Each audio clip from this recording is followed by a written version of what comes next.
Producer inflation numbers released today show that growth in prices at the factory gate have been slowing. Producer inflation slowed to 4.6% year-on-year in April from 5.2% in March. Now, the African Development Bank annual meetings in India come to a close today. 3,000 business leaders and several heads of state from more than 80 countries attended the event.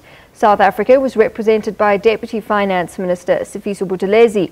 Hasina Kathrada spoke to the Deputy Minister about discussions at the meetings and South Africa's future relationship with the bank. We've come to the closing of the African Development Bank annual general meetings here in Gandhinagar in the state of Gujarat in India, and South Africa has been represented by the Deputy Finance Minister Sifiso Buthelezi, who joins me now. Minister, thanks for joining us. What has been the greatest takeaway for you during this week? Good morning. I think a very important thing for me is that the African Development Bank has started to prioritize certain things. For instance, they're talking about the need of infrastructure, the need to feed the population, the need to enhance intra-African trade. We stand at about 15% of intra-African trade. So, but it's very important then for us to improve on that. We need to prioritize certain things, and infrastructure has come up as one of those things. But if the main thing there for me is that it's very important to prioritize.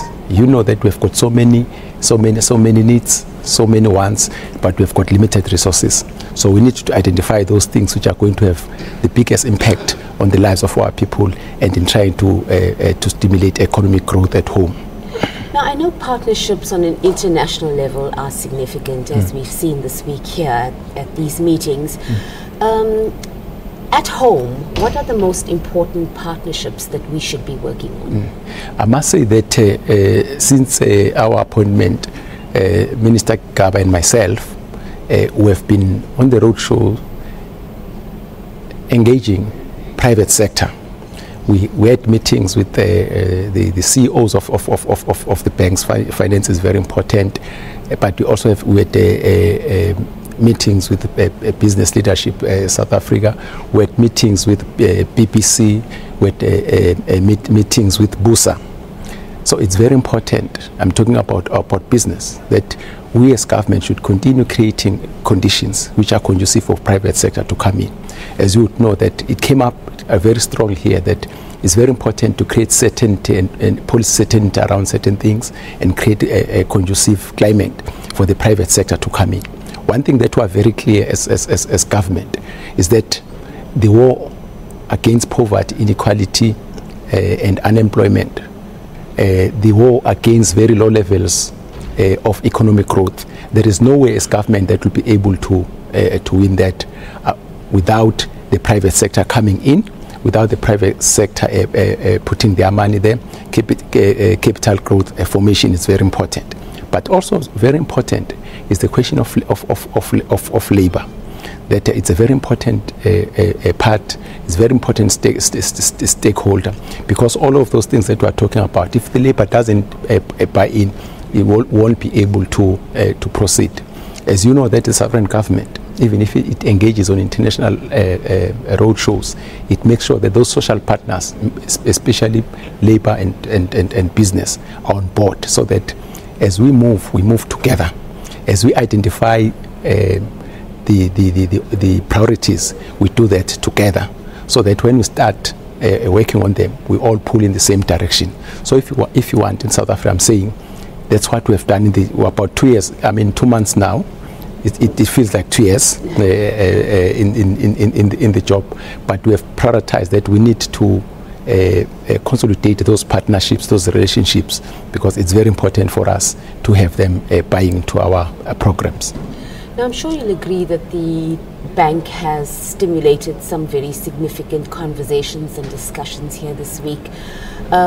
Moving forward,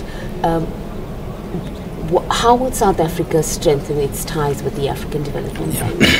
I think I had a very good meeting with the president of the bank, one of the things that we agreed on is the need to collaborate more, and so that we can have maximum impact.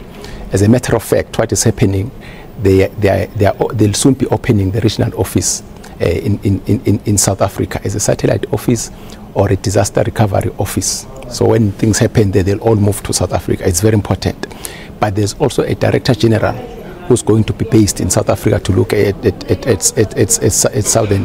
Southern Africa, which makes her closer to what's happening in South Africa. The fortunate thing about us is that the Director General of the African Development Bank is our ex-employee, although she's Malawian, but she had worked in National Treasury.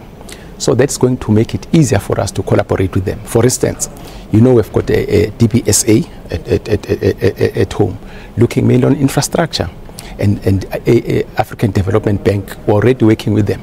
But what we agreed is that we need to get closer to that, so that we don't do things in silos. We identify those projects which are going to have maximum impact, and we deal with that.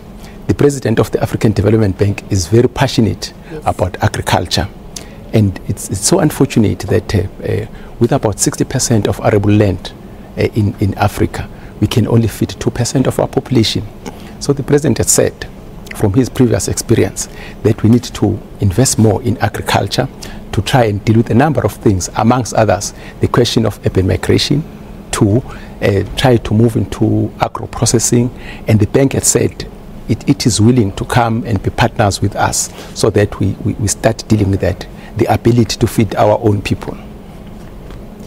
Minister, thank you so much, and happy Africa Day. Thank you so much. Same to you with Africa Day.